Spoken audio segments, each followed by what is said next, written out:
What you're about to watch is an interview between me and our partner Hannes, who's currently building and releasing AI growth infrastructure solutions into the local business market, more specifically going after dental clinics.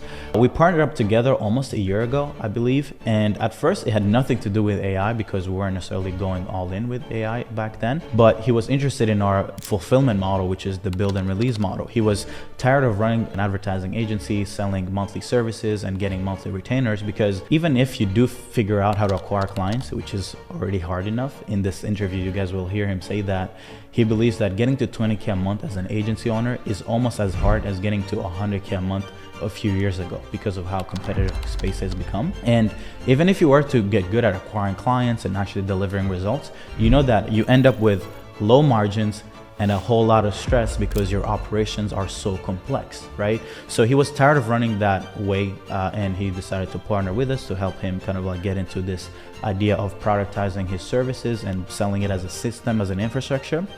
And then a few months later, AI hits the ground and we're like, holy shit, everything is changing. So he ended up turning his infrastructure into an AI-enabled infrastructure. We ended up having him pick a specific niche within the health and wellness, broad niche. He went after dental clinics. A few months ago, we were in Cape Town and my team ended up sending me a screenshot of him hitting $40,000 a week and $30,000 in cash collected, only from having spent $2,000 on ads. Do you know how crazy it is for an agency owner to spend $2,000 and make $30,000 in cash collected? Or $40,000 in revenue, which is literally almost a $200,000 a month run rate. And he's maintained it, right? So now he's building and releasing these AI-enabled growth infrastructures. He was selling it for $7,500 upfront, which is already amazing. But now he's increased the price to $9,500. But what you will hear later in this interview is the fact that he's also started leveraging AI in his fulfillment. Support, building offers, building ads is all now being leveraged through AI, which means that he's running a over 6-figure a month business with like a team of like, I believe less than 5 or 6 people, which is amazing, right? So I'm bringing you guys this interview. I hope you guys will love it. And yeah, I hope you guys check it out and see you guys in the masterclass. Make sure you check it out and you join. Bye-bye. Welcome. Yeah, nice to be here. Keep this short just so you can go to dinner and enjoy Cape Town. But yeah, I think last night. last night in Cape Town, it's pretty sad. Yeah. I got to Montreal after Cape Town and I was pretty sad.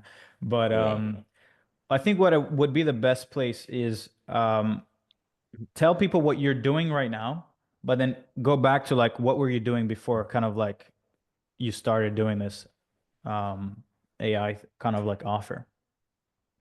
Sure. So basically I started in the agency space about 2 years ago, and I started with the standard retainer models, but pretty quickly noticed that it was a lot easier to sell products or offers where there was a bigger high ticket item up front and then a lower priced ongoing retainer after, for example, 90 days. So I started with that pretty quickly, but it was not using a lot of AI at all. So that's why when I found out about you guys and the way that you operate, I felt like that was exactly the way that I wanted to go with my business.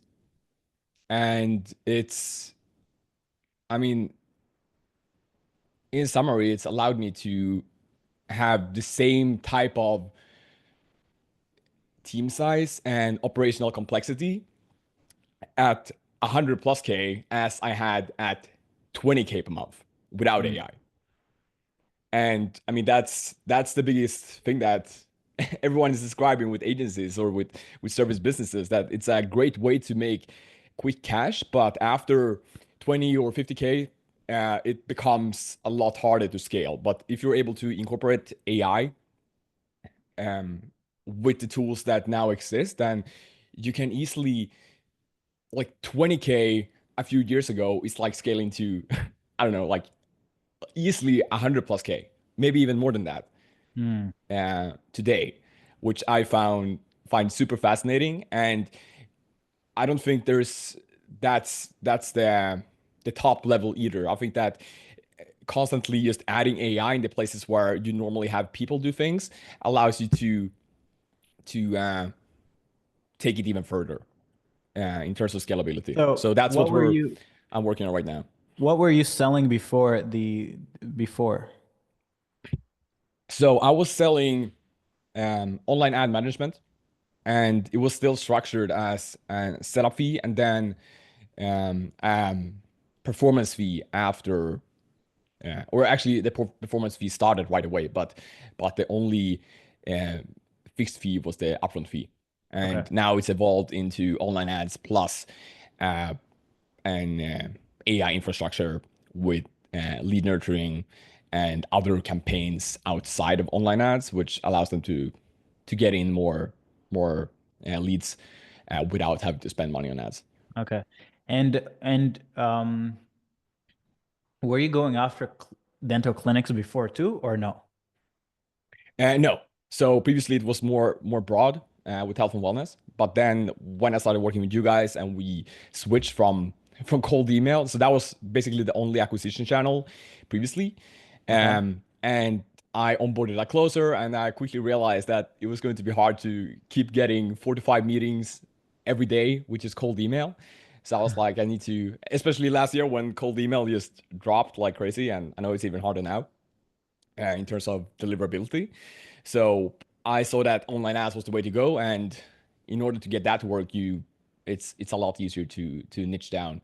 Yeah. So I decided to go with dentist because it was the biggest and the most lucrative Yeah. sub niche So inside of what I was already doing. walk us through kind of like your actual AI mechanism. I don't know if you like how it's structured, and then let's talk about how the market reacted to it. Like, what are the variables in your actual offer, especially the AI, let's say, setup? In terms of what I'm offering to my clients, or Yeah, right now. More so on the right. variables um for the AI. Yeah, so in terms of the client package, it's online management to get cold leads. We have SMS reactivation campaigns. We have a referral system, which is something that we've built internally, and also leveraging a lot of AI on the back end to get that to work. And then there's also an AI appointment setter, which has previously just been through text, but now we've come to a point of actually using voice AI with that as well. So using both text and calling to convert those leads into appointments. Okay. And what was so compare when you went to market, because I watched your VSL and you position it. How was the framing when you like just give context to the people because they maybe won't see it. Um, in your VSL, you position as, hey, instead of being like a traditional agency where we come in and do everything for you, where at the end of the day, we actually end up not caring enough to even do the best work. And also not necessarily just being someone who will train you and coach you on a system, will come in, plug and play this system, and then help you learn kind of like how to manage it. And then you kind of like go through different pillars. Like, hey, you have the traffic, then you have the nurturing and the setting side of things, and you kind of like show them that you're going to leverage AI. How did people one react to the model of like, hey, I'll come and implement the system into your business, and two, how did they react on the AI side of things? Yeah, so I'd say the first reaction point was when I launched the ads, and that was big props to you guys of teaching me how to set all of that up and create a funnel that actually converts. But I started booking appointments pretty quickly for a good cost per call. So after just let's say 2 weeks, I was booking appointments consistently at around $100 per call. Then once we started scaling, it increased, but now we've got it to level down again to around $100, and that is really good for being dentists. So that shows that they really like the positioning of the offer, because I mean a lot of agencies are paying easily $200 per call Mm. in that market. Yeah. So that's when I right away saw that, yeah, they're responding really well to this. Uh, Biggest issue in the beginning was just figuring out closing and how yeah, just converting those calls to get the best possible ROI. So, and then I mean, I love that analogy from Alex Ramosis. Like when you start working with when you start online ads for B2B, you lose money like the first 4 months or so, and then like the fifth month, you suddenly you make like 5K, and then the month after that, you suddenly make 25K, and you make all of that back, which you lost previously. Yeah. So, and that was kind of actually what it was. It went better than that. I was not losing money, but I was not making like good money with that in the beginning. But once I figured Yeah. out all of the different steps in the process, that's when we got to where we are right now, which is around 10x ROI on the online ads. Yeah. Maybe you want to kind of like share some of your what has been like your biggest week in Klarna. And by the way, just to give context, you're not necessarily still taking calls yourself, right? Like you've been removed from sales. Yeah, I'm not taking any calls. That's I think just my recommendation around that. I think you should definitely, if you're new to sales, you should definitely start by doing that yourself, Mhm. to understand that and how it works. But after that, it's when you start scaling, it's going to be the most time-consuming thing that you do every single day. So once you're at that point of understanding how it all works with sales, and you can teach that to someone else, then I would recommend you Yeah. remove yourself from that, because that's going to allow you to be so much more focused on just building this machine. um and that's basically what I'm doing right now with all of my working hours. I'm building systems and just building a business machine where I'm automating as much as possible, building out AI agents to replace as much as possible of the different tasks that are required. So that's yeah, it feels Yeah. so good when you wake up and you don't have a single call that day. You can just focus on building systems and nothing Yeah. else. And how much are you charging up front and how much are you charging after the 90 days? Yeah, so started with 7.5K. Now it's at 9.5K, so a little bit higher. Interesting. Yeah, and not I haven't noticed any decline in conversions from that Okay. either, which is Quick pretty question. interesting. How much is cost to fulfill? Like, let's say to implement for a client. I mean, it's like nothing. It's the ad management. That's the part that is still manual. So Yeah. in terms of just we're using still high level to for the setup for clients, which is way more automated now than previously, but that takes like around an hour. And then after that, there's an onboarding call, and then there's ad management, which is the same for all clients, which makes it so that I mean, it's 100K plus per month, and I have two guys fulfilling that. How much in OpEx? How much are you paying those two guys per month to fulfill on 100K a month? That's like 6K maybe. Okay, cool. Yeah, that's good. That's Yeah. all. Just wanted to kind of like contrast that, which is funny. So you went from running the same thing, which is ads management, but now you're able to charge 9.5K, which for most local businesses would never ever pay 9.5K upfront to get ads. But the fact that you're kind of like installing this system with and having ads be kind of like a bonus, they're all suddenly like, okay, here's $10,000. Yeah, that's right. Which is insane, right? But yeah, you wanted to kind of like talk about how you've been leveraging it on fulfillment too. We want to maybe, I don't know if you would like to add to that, maybe give some insights on that. Yeah, sure. So I mean, I could just to make it a little bit more visual as well, I could share my screen here. Yeah. Just like super simple. If someone is completely new to this, just to make Yeah. them understand uh, Can you share your the screen? Can different. someone allow him to share his screen? Okay, there. Yeah, right there. Right? Okay, Yeah, you're let's see. good. You're good now. You are able to share it. Sorry, go ahead and Right, share it let's see. again, honest. Yep. All right, there we go. All right, so basically, like comparing the old strategy with what I'm doing right now. Like previously, let's say here's the manager, here's me, managing this business, and in order for me to scale an agency, uh, the way I would need to do that is just duplicate my number of team members. Um, so like for every like 10 clients or something I take on, I need someone And else you, to manage yeah. it. And this just adds to me like being able to manage all of these people. And they're all I mean, no matter how well I teach them, they're still going to keep making errors. I'm going to still have to jump on calls with them and teach them, no, you did this. And it's a lot more fragile as well, because these small errors can become big things. And if your clients are sensitive as well, like they get pissed off. So, and this, like, what if you're getting like over 100K per month or want to scale even further than that, it's going to be just a massive headache. I know a lot of people talk about that as well. Like Iman, for example, he said that up to like 100K per month, agency is like the best business model out there. But after that, it's the worst. But if you pivot to and creating an infrastructure, then I don't think that's the case. So compare this to what I'm doing right now, which is, instead of focusing on just managing a ton of people, all my focus is on just building out the system that is fulfilling for our clients automatically. So, and building out AI agents for basically every single role. So, I mean, we built out just recently like an AI agent for support, answering support emails that come in.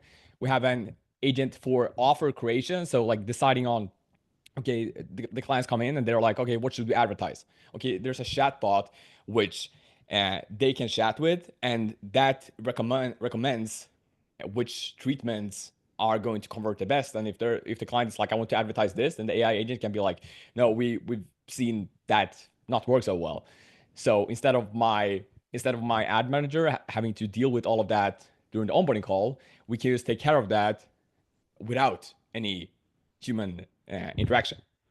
So basically, like building out a system where every single department in some case is handled by an AI agent. And the thing with these AI agents is that they don't they don't have to go on holidays, they don't get sick, they don't make mistakes. So you can just keep taking on more clients and know that your system is going to keep functioning in the same way, no matter if you have 10 clients or 100 clients. And that makes it so that you're operating much more like a SaaS company, where they're offering support. There's still some human element to that, but you just require so many less employees to make this machine run. And I think that's so interesting as well. I've heard a lot of people talk about that like AI agents is actually going to destroy SaaS companies in some sense. Because the thing with AI agents is that or the thing with SaaS is that, like anyone who's started with, for example, High Level or HubSpot or whichever new complex system, knows that it takes a lot of time to understand how all of that works. But with AI agents, you can have those do that manual work, which would otherwise be required if you're selling a SaaS software. So in some sense, this is even more scalable than a SaaS company, which I think is so interesting, because it used to be where the most leveraged business model required tons of capital to get started with, but now it's actually not the case. Yeah. Yeah, love it, love it. Yeah, I'm gonna be going later on some of the trends going on with software versus kind of like AI agents and AI workflows as a business. But this is pretty crazy. Like and I'm gonna go more so on the AI. I'm gonna showcase AI solutions later and the voice agent, the WhatsApp, all the SMS stuff. But what you guys have to understand is you're essentially being able to leverage the scalability of a software while still being able to charge the premium of a service. Right? Right. And you don't have to spend years developing a software and then realizing that no one wants it. Like that's Yeah. one of the biggest insights I've had just this time that I've been in Cape Town, because I've been thinking, okay, now we're at 100 plus K per month. Like, should I keep scaling this, or should I start a software instead? But with AI agents, what you can do is actually, you don't have to make that leap to software right away. Instead, you can just keep automating more and more stuff inside of your service-based business. And if you automate everything in your fulfillment, then it suddenly is a SaaS That's company. yeah. And you know that that's something that your clients actually want, instead of building something that you don't know that they want. Yeah. Instead of hiding in the basement or in your bedroom and coding a way into things that people would never pay. Because if someone is willing to pay 9.5K upfront, they would probably be willing to pay $1,000 a year for it, right? Yep. So it's pretty sick. But yeah, Hannes, thank you so much for jumping on. Um, but yeah, man, congrats on your success, man. Like you've been in the shadows, cooking up ads, spending money, building a team, scaling. And when Haisam told me that you got to six figures a month from 10K in ads, I was like, holy shit, this is really sick. I gotta Yeah. get you on. And that's like cash collected as well. So that's not even calculating the lifetime value. Revenue. So Yeah, yeah. this is important. People online love Yeah. to talk about revenue, but not cash Yep. collected. Okay, so thank you, man. Enjoy your dinner and enjoy your last evening in Cape Town. See you later this winter again. Yeah. Thanks so much. And yeah, really appreciate what you guys have helped me with. So Let's really go. I've been recommending you guys to everyone that mentions how they would like to do the same thing. So Build big and release to the big ups to moon. that. All right, cool. Yep, Let's keep that's going. it. Yeah. Thank you, man. Appreciate you. Bye Thank bye. you.